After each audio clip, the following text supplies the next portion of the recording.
Good afternoon Martin Luther কলেজের প্রিয় শিক্ষার্থীরা, আশা করি সবাই ভালো আছো, সবাই সুস্থ আছো। তো আমি তোমাদের দ্বিতীয় অধ্যায় কমিউনিকেশন সিস্টেম ও নেটওয়ার্কিং এর উপর ক্লাস নিয়েছিলাম এবং আমরা বিভিন্ন সৃজনশীল প্রশ্ন সমাধান করতেছিলাম। তো আজকেও আমি কিছু সৃজনশীল প্রশ্নের সমাধান দিব।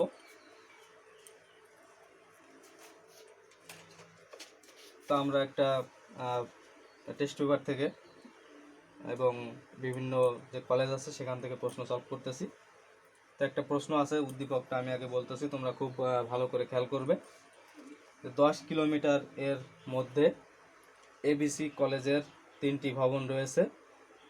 3টি ভবনের সাথে তথ্য আদান প্রদানের জন্য আইটি ইঞ্জিনিয়ার IEEE 802.16 স্ট্যান্ডার্ড বিশিষ্ট কমিউনিকেশন সিস্টেম ব্যবহারের সিদ্ধান্ত নেন।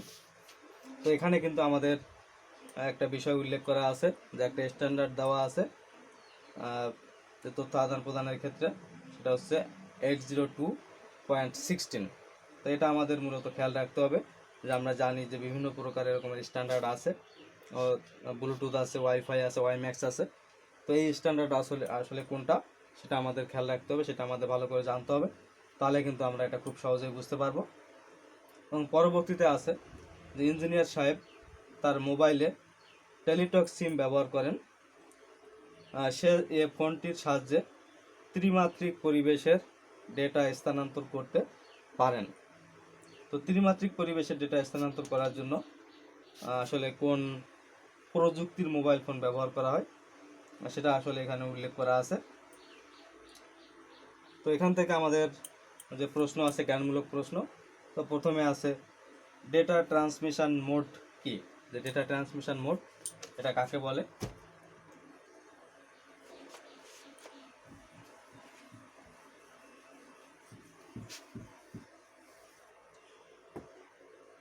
তো ক নম্বর প্রশ্ন হচ্ছে ডেটা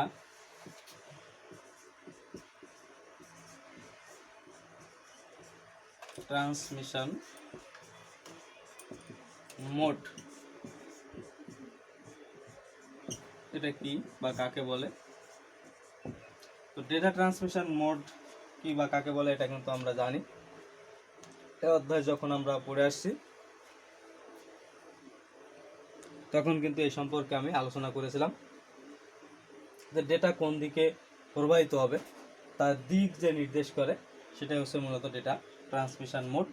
তো আমরা জানি বিভিন্ন প্রকার ডেটা ট্রান্সমিশন মোড আছে এবং বিভিন্ন দিক থেকে তাদের এই শ্রেণী বিভাগটা করা হয়। তো এটা আমরা জানি যে সিমপ্লেক্স আছে, হাফ ডুপ্লেক্স আছে, ফুল ডুপ্লেক্স আছে, তারপরে ব্রডকাস্ট আছে, মাল্টিকাস্ট আছে, এরকমের বিভিন্ন প্রকার ডেটা ট্রান্সমিশন মোড আছে।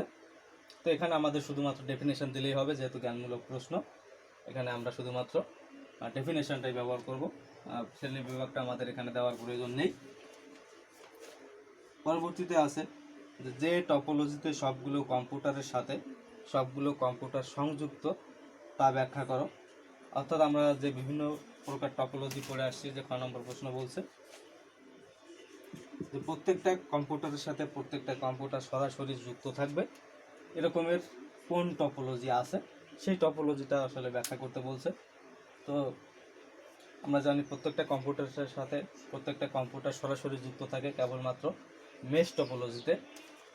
তাহলে এখানে আমাদের মূলত মেশ টপোলজি সম্পর্কে একটু আলোচনা করতে হবে।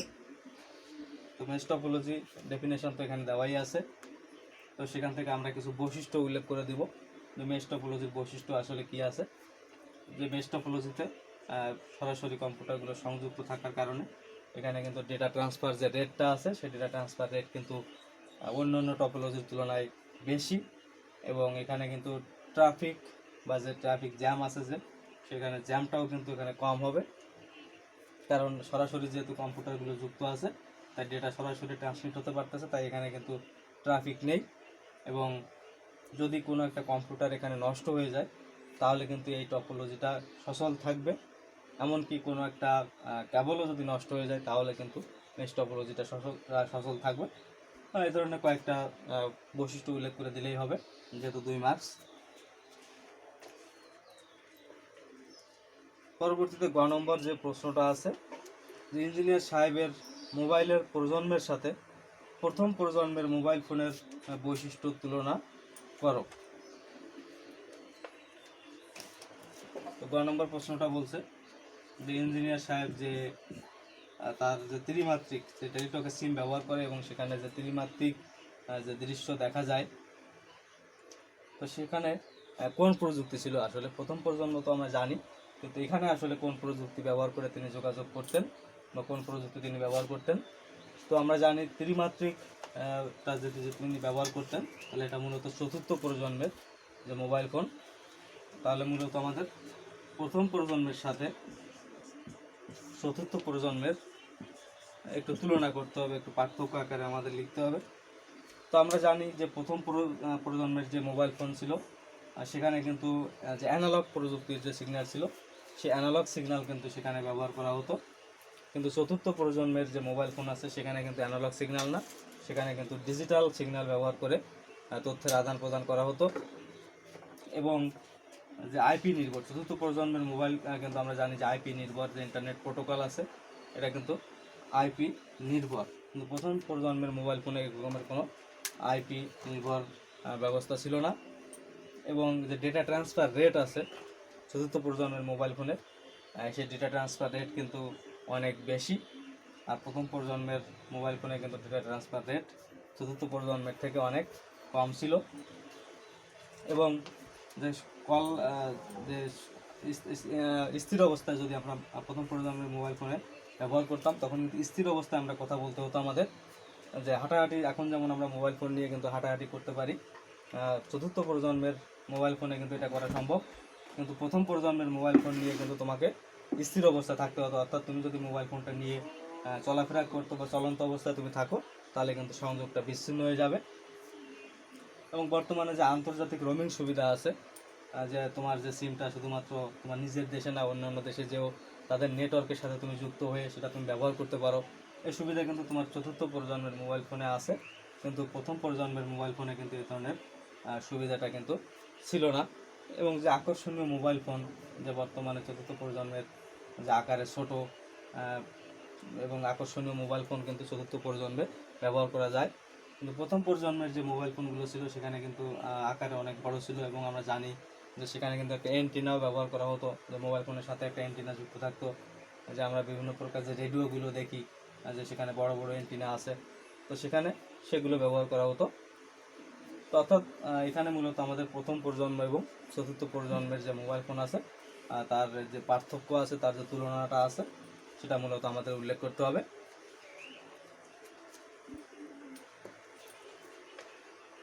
এরপর ঘ নম্বর যে প্রশ্নটা আছে, নেটওয়ার্ক তৈরিতে আইটি ইঞ্জিনিয়ারের সিদ্ধান্তের যৌক্তিকতা বিশ্লেষণ করো। অর্থাৎ যে আইটি ইঞ্জিনিয়ার তিনি যে IEEE ঘ নম্বর প্রশ্নে আছে, যে সেখানে IEEE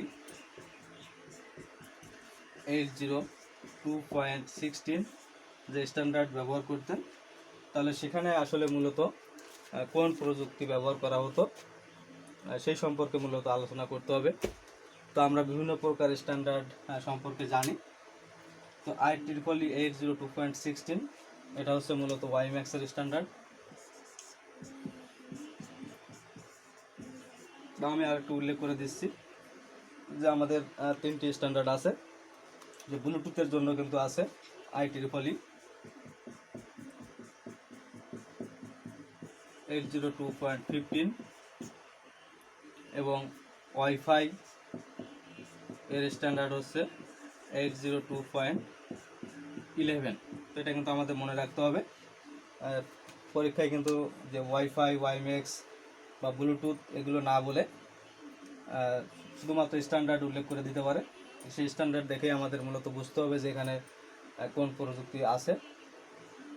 তো প্রথমটা আছে 802.15 হচ্ছে ব্লুটুথ, 802.11 হচ্ছে ওয়াইফাই এবং 802.16 হচ্ছে ওয়াইম্যাক্স।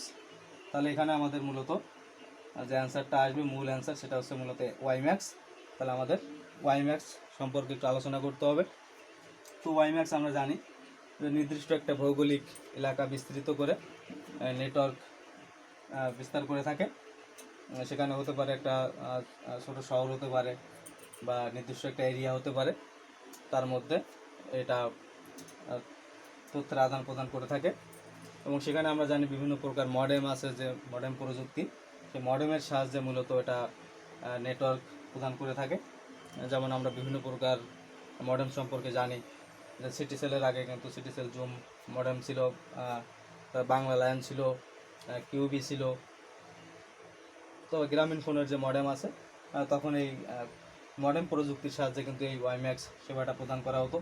এবং আমরা জানি যে ওয়াইম্যাক্সের কিন্তু ডেটা ট্রান্সফার রেট অনেক বেশি, যে ওয়াইফাই বা ব্লুটুথ তার থেকে এর ডেটা ট্রান্সফার রেটটা বেশি এবং সব থেকে সিকিউর। যে এটা কিন্তু সব যে অন্যান্য ক্ষেত্রে যে ওয়াইফাইও কিন্তু নেটওয়ার্কটা হ্যাক হয়ে যাওয়ার সম্ভাবনা থাকে, সেখান থেকে তথ্য লস বা হারিয়ে যাওয়ার সম্ভাবনা থাকে। কিন্তু ওয়াইম্যাক্স থেকে কিন্তু এর হারটা কিন্তু অনেক কম, আর সেখান থেকে তথ্য চুরি হয়ে যাওয়ার সম্ভাবনা বা এখান থেকে যে ডেটা লসের পরিমাণ, এটা ওয়াইম্যাক্সের ক্ষেত্রে অনেক কম। এবং এর ডেটা ট্রান্সফার রেট প্রায় 70 Mbps। তো প্রিয় শিক্ষার্থীরা, আমরা নিশ্চয়ই এই প্রশ্নটি খুব ভালো করে বুঝতে পেরেছি। এবং তোমরা যে আমি বলেছিলাম যে বিভিন্ন টেস্ট পেপার আছে, সেই টেস্ট পেপারগুলো কিনবে। এবং এটা আছে মণিপুর উচ্চ বিদ্যালয় ও কলেজ, এখান থেকেও তোমরা এই প্রশ্নটা দেখতে পারো। তো এখন আমরা আরেকটি সৃজনশীল প্রশ্ন নিয়ে আলোচনা করব।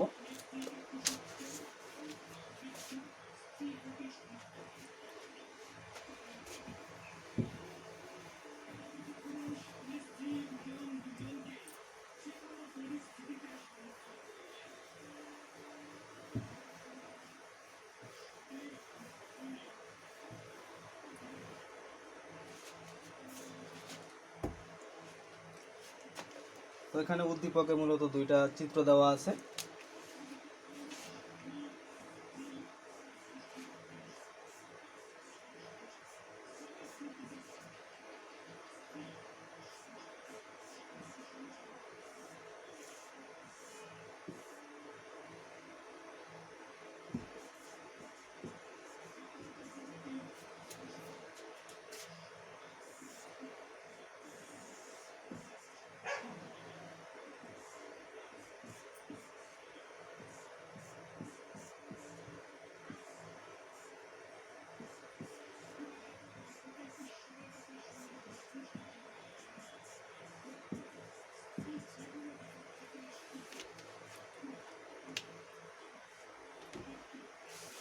তো এখান থেকে আমাদের কয়েকটি প্রশ্ন করা আছে।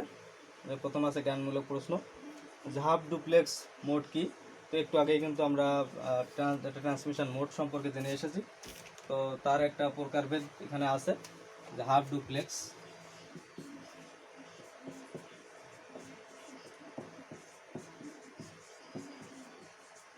তো হাফ ডুপ্লেক্স মোড সম্পর্কে আমরা জানি যে ডেটা ট্রান্সমিশন মোডে ডেটা উভয় দিকে ট্রান্সমিট হতে পারবে, কিন্তু একই সময় বা একই সাথে উভয় দিকে ট্রান্সমিট হতে পারবে না। যেমন চিত্রটা ছিল, যদি এ একটা অবস্থান হয় এবং বি একটা অবস্থান হয়, তাহলে এ থেকে বিতে ডেটা যেতে পারবে, কিন্তু একই সময়ে বি থেকে ডেটা এতে আসতে পারবে না। অর্থাৎ এ থেকে আগে বিতে ডেটা যাবে, তার যাওয়া যখন শেষ হবে তারপরে কিন্তু বি থেকে ডেটা এতে আসতে পারবে।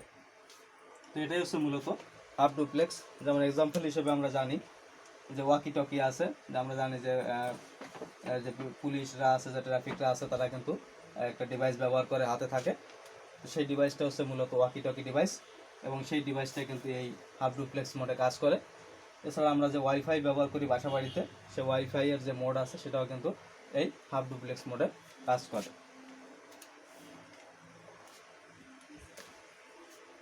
তো এরপরে আমাদের আছে ফাইবার অপটিক কেবল ইএমআই মুক্ত কেন। তো 6 নম্বর যে অনুধাবনের প্রশ্নটা আছে, ইএমআই মুক্ত অপটিক্যাল ফাইবার কেবল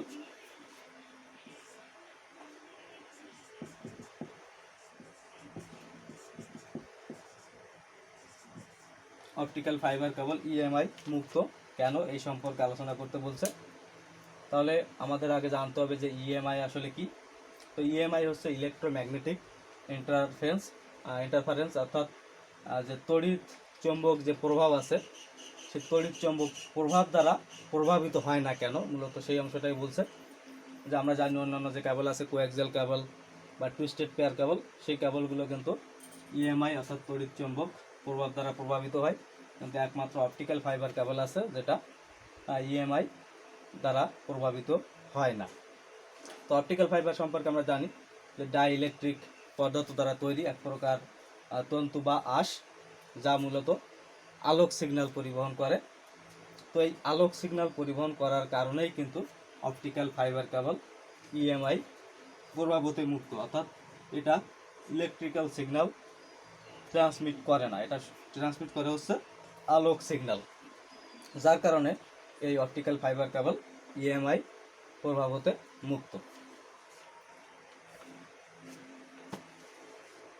তো এরপর যে প্রয়োগের প্রশ্ন আছে যে গ নম্বর, উদ্দীপকে উল্লেখিত চিত্র 1-এর প্রতিটি কম্পিউটার পরস্পরের সাথে যুক্ত হলে যে টপোলজি তৈরি হবে তা চিত্র সহ আলোচনা করো। তো চিত্র 1-এ যা আমরা দেখতে পাচ্ছি এটা কিন্তু একটা রিং টপোলজি আছে। তো সেখানে প্রত্যেকটা কম্পিউটারের সাথে প্রত্যেকটা কম্পিউটারে যদি সংযোগ স্থাপন করা হয় তাহলে এখানে কোন টপোলজি তৈরি হবে সে সম্পর্কে আলোচনা করতে বলছে। তো আমরা জানি যে প্রত্যেকটা কম্পিউটারের সাথে প্রত্যেকটা কম্পিউটার সংযুক্ত থাকে কেবলমাত্র মেশ টপোলজিতে। তাহলে নতুন যে টপোলজি হবে সেই টপোলজিটা হচ্ছে মেশ টপোলজি। তাহলে রিং টপোলজিটা পরিবর্তন হয়ে সেখানে তৈরি হয়ে যাবে একটা মেশ টপোলজি। তো মেশ টপোলজিতেই প্রত্যেকটা কম্পিউটারের সাথে প্রত্যেকটা কম্পিউটার সরাসরি যুক্ত থাকে এবং মেশ টপোলজিতে কোনো আলাদা করে যে সার্ভার কম্পিউটারে কিন্তু প্রয়োজন পড়ে না।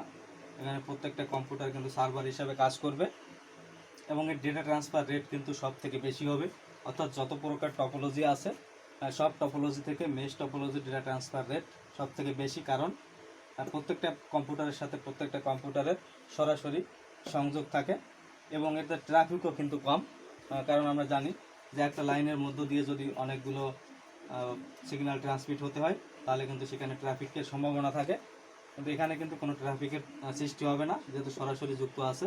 তার ডেটা ট্রান্সফার রেটও বেশি, আবার ট্রাফিকটাও কম। আবার এই মেশ টপোলজিতে যদি কোনো একটা কম্পিউটার যদি নষ্ট হয়ে যায় তাহলে কিন্তু বাকি কম্পিউটারের মধ্যে সংযোগ থাকবে, এমনকি কোনো একটা কেবলও যদি নষ্ট হয়ে যায় তাহলেও কিন্তু নেটওয়ার্কে কোনো প্রভাব পড়বে না, নেটওয়ার্ক কিন্তু সচল থাকবে। তো এটা ছিল গ নম্বরের অ্যান্সার। এরপর ঘ নম্বরে আছে যে উদ্দীপকে উল্লেখিত চিত্র 1 ও চিত্র 2-এর মধ্যে কোন টপোলজিটি বেশি সুবিধাজনক বলে তুমি মনে করো তা বিশ্লেষণ করো। অর্থাৎ আমাদের প্রথম অবস্থায় যে চিত্রটা ছিল মেশ টপোলজি না, অর্থাৎ প্রথম অবস্থায় আমাদের এটা ছিল কিন্তু রিং টপোলজি চিত্র 1-এ, আর চিত্র 2-এ কিন্তু আমাদের আছে বাস টপোলজি। তো এই রিং টপোলজি এবং এই বাস টপোলজি এই দুটার মধ্যে কোনটা উত্তম সেই সম্পর্কে আলোচনা করতে বলছে। অর্থাৎ এখানে মূলত চিত্র 1 এবং চিত্র 2 অর্থাৎ রিং টপোলজি এবং বাস টপোলজির ডেফিনেশন এবং তার বৈশিষ্ট্যগুলো উল্লেখ করে দিলেই হবে, তাহলে কিন্তু আমরা খুব সহজেই বুঝতে পারবো যে কোনটা বেশি উত্তম। এবং তোমরা আরেকটু কাজ করবে, যেহেতু যেটাকে ভালো দেখাতে হবে তার বৈশিষ্ট্যগুলোর যে ভালো দিকগুলো আছে সেইগুলো বেশি করে আলোচনা করতে হবে, তাহলে কিন্তু আমরা খুব সহজেই অ্যান্সারটা পেয়ে যাব। তো এখানে আমাদের একটু ডেফিনেশন দিতে হবে যে চিত্র 1-এ আছে রিং টপোলজি। তো রিং টপোলজিতে আমরা জানি একটি কম্পিউটারের সাথে আরেকটা কম্পিউটার যদি চক্রাকারে যুক্ত থাকে তাহলে সেটা হচ্ছে রিং টপোলজি। আর বাস টপোলজিতে হচ্ছে যে টপোলজিতে একটি ব্যাকবোন স্থাপন করে তার সাথে অনেকগুলো কম্পিউটার যুক্ত করে যে টপোলজি তৈরি করা হয় সেটা হচ্ছে বাস টপোলজি। তো আমরা জানি রিং টপোলজিতে কিন্তু যে একমুখী প্রক্রিয়া, অর্থাৎ এই রিং টপোলজিতে যদি কোনো একটা কম্পিউটার নষ্ট হয়ে যায় তাহলে কিন্তু পুরো টপোলজিটাই নষ্ট হয়ে যাবে, পুরো নেটওয়ার্কটা ভেঙে পড়বে। এমনকি কোনো একটা কেবলও যদি নষ্ট হয়ে যায় তাহলে কিন্তু এখানে পুরো সংযোগটা বিচ্ছিন্ন হয়ে যাবে। আবার এর যে ইনস্টলেশন যে প্রক্রিয়া, এর যে সংযোগ প্রক্রিয়া এটাও কিন্তু বেশ জটিল। কারণ প্রত্যেকটা কম্পিউটারই কিন্তু এখানে সার্ভার হিসাবে কাজ করে। তো অপরদিকে বাস টপোলজিতে আমরা একটা ব্যাকবোন স্থাপন করে থাকি এবং তার সাথে কিন্তু আমরা কম্পিউটারগুলো যুক্ত করতেছি। অর্থাৎ চাইলে আমরা এর সাথে আমরা অনেকগুলো কম্পিউটার যুক্ত করতে পারি, এমনকি চাইলে কোনো একটা কম্পিউটার আমরা বিচ্ছিন্ন করতে পারি, তাও কিন্তু আমাদের নেটওয়ার্কে কোনো প্রভাব পড়বে না।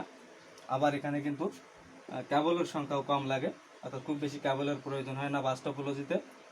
আবার কোনো একটা কম্পিউটার যুক্ত করা বা বিচ্ছিন্ন করাতে আমাদের নেটওয়ার্কে কোনো প্রভাব পড়ে না। তো আমরা সব কিছু বিবেচনা করে দেখতে পাই যে রিং টপোলজি থেকে বাস টপোলজিটা বেশি উত্তম। তো এইভাবে তোমরা এটার অ্যান্সারটা করবে। তো প্রিয় শিক্ষার্থীরা, তোমরা নিশ্চয়ই প্রশ্ন দুটো খুব ভালো করে বুঝতে পেরেছো। তো সবাই ভালো থাকবে, সবাই সুস্থ থাকবে।